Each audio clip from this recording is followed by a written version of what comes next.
Au milieu du chaos, de la dévastation et du désespoir de la guerre de 100 ans, alors que la France semblait au bord de l'anéantissement total et que l'espoir N était plus qu'un souvenir lointain et amer, une figure improbable est apparue. Pas un roi couronné avec de vastes armées, pas un général expérimenté avec des années de tactique militaire et de victoire à son actif, mais une jeune paysanne illettrée de seulement 17 ans. Son nom était Sainte Jeanne d'Arc.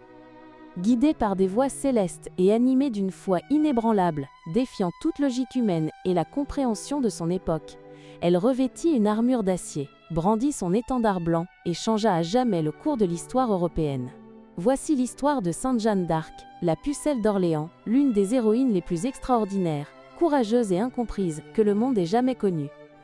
Jeanne naquit vers 1412, dans le petit et obscur village de Domrémy, situé dans le nord-est de la France, à la frontière dangereuse entre les territoires loyaux à la couronne française et ceux contrôlés par les Bourguignons, alliés des Anglais. Fille de Jacques d'Arc et d'Isabelle Romée, paysan travailleur, honnête et profondément catholique, Jeanne grandit dans un environnement de foi simple, de travail acharné et de dévotion sincère. Très tôt, elle se distinguait par sa piété inhabituelle et sa bonté envers les plus pauvres. Pendant que les autres enfants jouaient dans les champs ou couraient dans les rues du village, Jeanne se retirait souvent pour prier dans l'aile, église locale, s'agenouillant silencieusement devant les images des saints et le crucifix. Elle aidait sa mère aux tâches ménagères, filait la laine avec une habileté remarquable et s'occupait du troupeau familial avec dévouement. Aux yeux du monde, Venna Kay était une fille ordinaire, destinée à une vie d'anonymat et de travail au champ, mais avec un cœur extraordinairement tourné vers Dieu. La France de cette époque était déchirée, saignant depuis des décennies de conflits incessants. La guerre de 100 ans contre l'Angleterre durait déjà depuis plusieurs générations, laissant derrière elle un sillage de destruction, de villages incendiés, de famine et de désespoir. Le roi anglais, Henri VI, revendiquait le trône français, soutenu par les Bourguignons, une puissante faction française alliée aux Anglais pour des intérêts politiques et économiques. L'héritier légitime de France, le dauphin Charles, futur roi Charles VII, était acculé, sans ressources financières, sans armée forte et sans espoir, ne gouvernant qu'une fraction du territoire au sud de la Loire. Le moral français était complètement détruit. Beaucoup croyaient sincèrement que Dieu avait abandonné la France et que la victoire anglaise était inévitable. C'est dans ce décor de profonde désolation et d'obscurité que, à 13 ans, la vie de Jeanne changea à jamais. Alors qu'elle se trouvait dans le jardin de son père, un jour d'homme, était à midi, elle entendit une voix claire et vit une grande lumière brillante venant de la direction de l'église. Plus tard, elle identifiera ces voix comme étant celles de Saint Michel Archange, le grand guerrier céleste et protecteur de la France, Sainte Catherine d'Alexandrie et Sainte Marguerite d'Antioche, toutes deux vierges et martyrs vénérés. Au début, les voix l'exhortaient à être bonne, à fréquenter assidûment lit, église et à garder sa pureté intacte. Mais, avec le temps, le message devint urgent, effrayant et incroyablement précis. Jeanne avait une mission divine, un appel qui changerait le destin d'une nation. Elle devait quitter sa maison, aller trouver le dauphin Charles, libérer la ville d'Orléans du siège anglais et conduire Charles à Reims pour qu'il soit couronné roi légitime de France. Pour une jeune paysanne qui, était jamais sortie de son village et ne savait ni lire ni écrire, cet ordre était absurde, presque impossible à concevoir. « Je ne suis qu'une pauvre fille qui ne sait ni monter à cheval ni combattre », dit-elle aux voix, pleurant de peur et de confusion devant l'ampleur de la tâche. Mais la réponse céleste fut ferme, réconfortante et non négociable. « Dieu t'aidera. Va, fille de Dieu, va !» Animée par une conviction inébranlable qui surpassait sa propre peur et les doutes de sa famille, Jeanne, à 16 ans, commença sa mission. Elle convainquit un parent de l'emmener dans la ville voisine de Vaucouleurs, où elle demanda au commandant de la garnison, Robert de Baudricourt, une escorte militaire pour l'emmener auprès du dauphin à Chinon. Au début, Baudricourt se moqua d'elle, la prenant pour une folle, une visionnaire hystérique ou simplement une paysanne illusionnée, et ordonna qu'on la ramène chez elle avec une gifle et une sévère réprimande. Mais la persévérance de Jeanne était inébranlable. Elle retourna à Vaucouleurs, et sa foi ardente, combinée à sa détermination sereine, commença à gagner le soutien et le respect des habitants locaux qui voyaient en elle une étincelle d'espoir. Une curiosité fascinante marque cette période d'épreuve.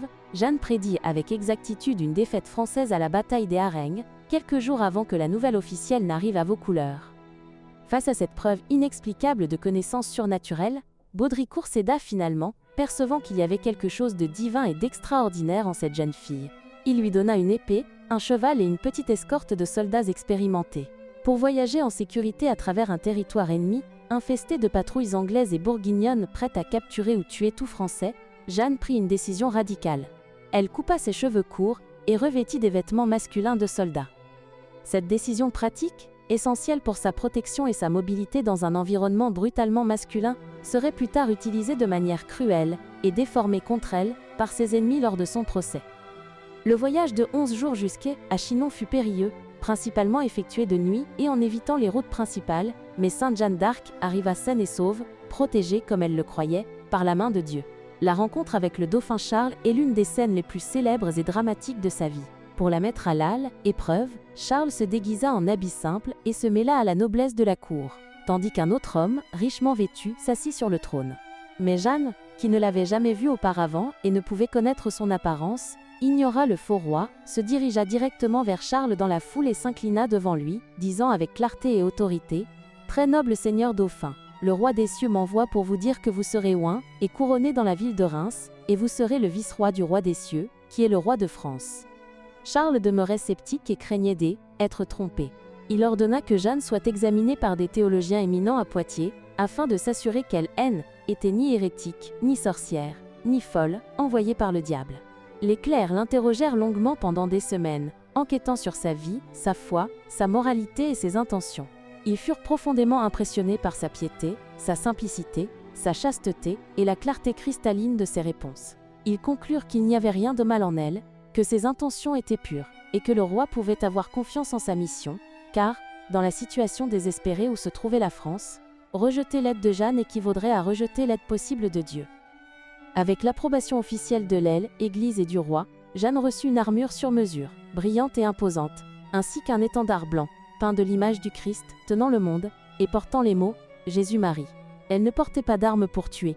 Elle déclara plus tard, lors de son procès, qu'elle n'avait jamais tué personne, et qu'elle préférait porter son étendard plutôt que son épée. Son rôle était d'inspirer, de mener par l'exemple, d'apporter la présence de Dieu sur le champ de bataille, et de porter l'étendard de la foi et de l'espérance. En avril 1429, Jeanne marcha vers Orléans, une ville stratégiquement vitale assiégée par les Anglais depuis des mois, et sur le point de tomber par la faim et le désespoir.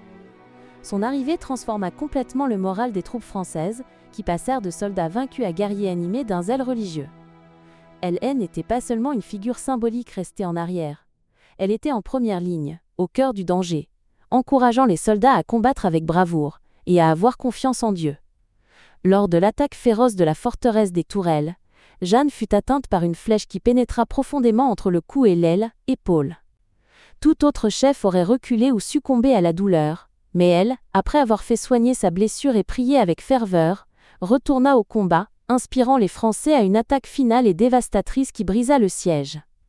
En seulement 9 jours après son arrivée, Orléans était libre, l'impossible était produit, la légende de la pucelle était née.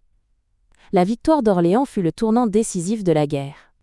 Jeanne, désormais acclamée dans toute la France comme une envoyée de Dieu, pressa Charles de marcher immédiatement vers Reims pour le couronnement, profitant du moment de triomphe et de la panique des Anglais. Le chemin était bloqué par des villes fortement contrôlées par les Anglais et les Bourguignons, mais l'armée française, revigorée par le leadership charismatique de Jeanne, avança sans relâche, remportant des victoires impressionnantes à Jargeau, Meung-sur-Loire et lors de la bataille décisive de Patay, où l'armée anglaise fut écrasée. Le 17 juillet 1429, le rêve prophétique se réalisa. Charles VII fut solennellement couronné roi de France dans la majestueuse cathédrale de Reims, avec Sainte Jeanne d'Arc debout à ses côtés, tenant son étendard blanc, les larmes de joie et de gratitude aux yeux. Sa mission principale, dictée par les voix célestes dans le jardin de Domrémy, était accomplie. Après le couronnement, Jeanne souhaitait poursuivre immédiatement la lutte pour libérer Paris et chasser définitivement les Anglais, mais le roi Charles, influencé par des conseillers prudents et jaloux du pouvoir et de la popularité de Jeanne, hésita et préféra négocier des trêves inutiles avec les Bourguignons. L'élan militaire fut perdu, et Jeanne se retrouva frustrée par l'inaction de la cour. Au printemps 1430, Jeanne défendit la ville de Compiègne contre une attaque bourguignonne. Lors d'une escarmouche hors des murs de la ville, les ponts furent levés trop tôt, elle fut encerclée, violemment tirée de son cheval et capturée. Les Bourguignons la gardèrent prisonnière pendant des mois, attendant une rançon du roi Charles, qui, dans un acte d'ingratitude choquant, ne vint jamais. Finalement, ils la vendirent aux Anglais pour une somme exorbitante de 10 000 livres. Pour les Anglais, Jeanne n'était pas seulement une prisonnière de guerre précieuse. Elle représentait une terrible menace idéologique et spirituelle. S'il pouvait prouver qu'elle était hérétique ou sorcière, cela invaliderait le couronnement de Charles VII, détruirait le moral français, et justifierait l'occupation anglaise comme étant la volonté de Dieu. C'est ainsi qu'un des procès les plus infâmes, manipulés et cruels de l'histoire commença. Le procès eut lieu à Rouen, siège du gouvernement anglais en France, et fut orchestré par Pierre Cochon, évêque de Beauvais. Cochon était un clerc ambitieux, fervent partisan des Anglais et des Bourguignons, qui espérait être richement récompensé par l'archevêché de Rouen pour ses services dans la destruction de la Pucelle.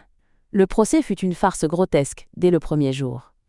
Ce n'était pas un tribunal ecclésiastique impartial cherchant la vérité, mais un jugement politique déguisé en inquisition religieuse. Pierre Cochon choisit soigneusement les juges et conseillers, la plupart étant des clercs de l'Université de Paris, fortement pro-anglais et hostiles à Jeanne.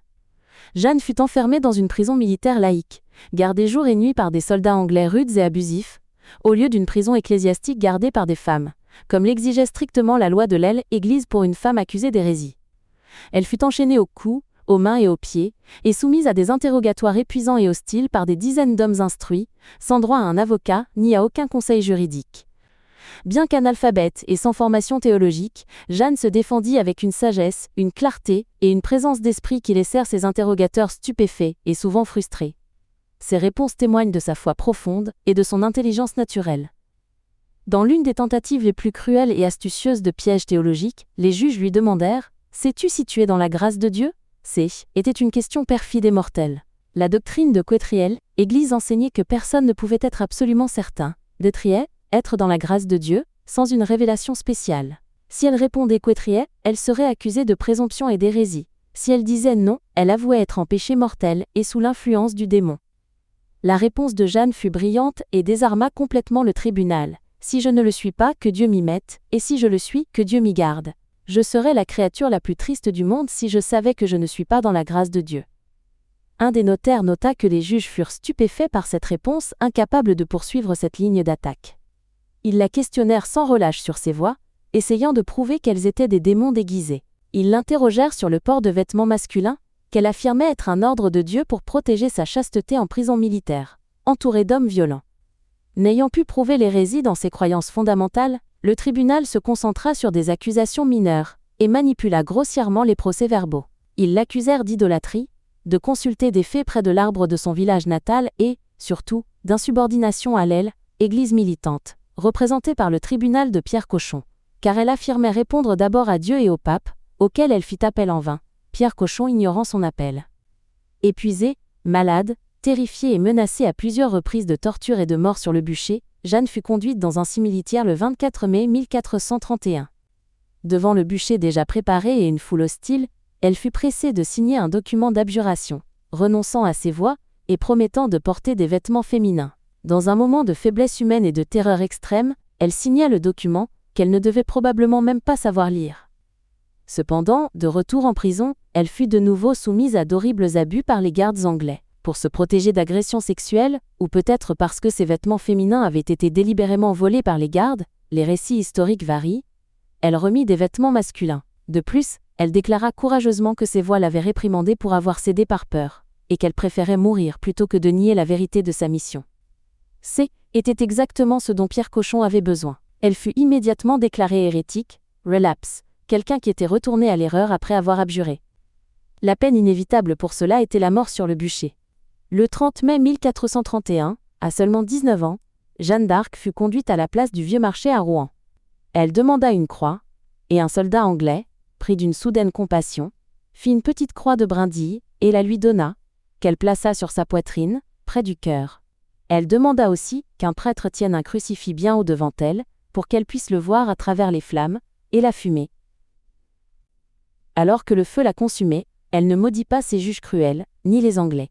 Au contraire, elle pardonna à ses bourreaux et invoqua à plusieurs reprises le nom de Jésus. Ces derniers mots, criés au milieu des flammes d'une voix qui résonna sur la place, furent « Jésus! Jésus !» Même certains soldats anglais et juges les plus endurcis pleurèrent devant cette scène.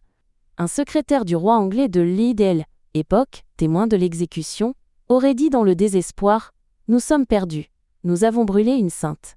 Pour s'assurer qu'il ne restait aucune relique à vénérer, les Anglais ordonnèrent aux bourreaux de brûler ces restes 2 fois de plus, réduisant tout en cendres, qui furent ensuite jetés dans la Seine. La mort de Jeanne ne fut pas la fin de son histoire, ce ne fut que le début de sa légende immortelle. 25 ans plus tard, lorsque la guerre prit fin avec la victoire française, et que les Anglais furent chassés de Normandie, la vérité sur le procès de Rouen éclata au grand jour. À la demande de la mère de Jeanne, Isabelle Romée, qui n'avait jamais cessé de lutter pour l'honneur de sa fille et de ses frères, et avec l'autorisation expresse du pape Calixte III, un procès formel de réhabilitation fut ouvert en 1455. L'inquisiteur général de France, Jean Bréal, mena l'enquête minutieuse. Ce nouveau tribunal entendit plus de 115 témoins, des amis d'enfance de Domrémy, des soldats qui avaient combattu vaillamment à ses côtés, des citoyens reconnaissants d'Orléans, et même des membres repentis du tribunal original qui l'avait condamné. Ce qui ressortit de ces témoignages fut un tableau clair et indéniable de fraude, corruption, intimidation et injustice. Il fut prouvé au-delà de tout doute que le procès de 1431 fut motivé purement par la haine politique, que les chefs d'accusation étaient faux et malveillants, et que Pierre Cochon avait manipulé le procès de manière criminelle pour plaire à ses maîtres anglais. Le 7 juillet 1456, le tribunal d'appel papal déclara le procès initial nul, invalide, sans valeur et entaché de fraude et de calomnie. Sainte Jeanne d'Arc fut totalement innocentée et son honneur rétabli devant le monde. Elle, Église catholique qui avait été utilisée comme un instrument politique par Pierre Cochon, nettoyait désormais, à travers un procès juste et rigoureux, le nom de sa fidèle servante, reconnaissant l'injustice commise par ses propres membres. Et que devint-on des auteurs de cette injustice brutale ? Pierre Cochon mourut subitement d'une crise cardiaque en 1442, avant de voir la réhabilitation de Jeanne et la ruine de sa réputation. Il n'atteignit jamais l'archevêché qu'il convoitait tant et pour lequel il avait vendu son âme. Beaucoup des autres juges et conseillers qui avaient collaboré avec les Anglais durent changer rapidement de camp lorsque les Français reprirent Rouen, vivant le reste de leurs jours sous la honte publique de leur complicité. L'histoire ne les retient pas comme défenseurs de la foi, mais comme instruments d'une injustice atroce. Sainte Jeanne d'Arc fut béatifiée en 1909 et canonisée par le pape Benoît XV en 1920. Elle est la patronne de la France des soldats, des prisonniers et de ceux qui sont ridiculisés et persécutés pour leur foi. Que pouvons-nous en tirer pour aujourd'hui ? L'histoire de Sainte Jeanne d'Arc résonne profondément dans notre époque, offrant des leçons intemporelles. Elle nous enseigne le courage extraordinaire écouter la voix de Dieu dans un monde bruyant, sceptique et souvent hostile. À une époque où la vérité est souvent manipulée par des intérêts politiques, idéologiques ou médiatiques, Jeanne reste un phare d'intégrité et de fidélité à sa propre conscience. Elle nous rappelle que Dieu choisit souvent les petits, les improbables, et ceux que le monde considère comme indignes pour accomplir ses plus grandes œuvres. La force de Jeanne ne venait ni de son entraînement militaire, ni de sa richesse, ni de son statut social, mais de son obéissance totale et confiante à la volonté divine. De plus, le procès de sa condamnation et sa réhabilitation ultérieure nous montrent que la justice humaine peut échouer misérablement lorsqu'elle est corrompue par le pouvoir, l'ambition et la peur. Pourtant, la vérité de Dieu finit toujours par triompher des mensonges des hommes. En la réhabilitant, l'Église a démontré son engagement envers la vérité, même lorsque cela signifiait exposer et corriger les graves erreurs de ses propres membres dans le passé. Jeanne d'Arc nous invite à rester fidèles à notre mission, aussi difficile qu'elle paraisse, même face à l'opposition, au ridicule ou au danger. Elle nous met au défi de mener les combats que Dieu nous confie, non avec haine dans le cœur, mais avec amour, courage et confiance absolue dans la providence divine. Le courage de Jeanne n'était pas l'absence de peur, mais la détermination d'agir malgré elle. Quand elle affronta les théologiens à Poitiers, ou les juges à Rouen, elle n'était pas armée d'arguments académiques, mais de la vérité simple et puissante de son expérience avec Dieu. Cette vérité suffisait à désarmer les esprits les plus brillants de son temps. Si tu as besoin de ce courage, ou si tu connais quelqu'un qui en a besoin, prie avec nous la prière à Sainte Jeanne d'Arc. Ô Sainte Jeanne d'Arc, jeune fille courageuse et fidèle servante de Dieu, qui as entendu l'appel céleste et n'as pas hésité à donner ta vie pour ta patrie et ta foi. Toi qui as affronté le ridicule, l'injustice et le feu avec le nom de Jésus sur les lèvres, intercède pour nous. Donne-nous ton courage pour défendre la vérité dans un monde de mensonges et de manipulations.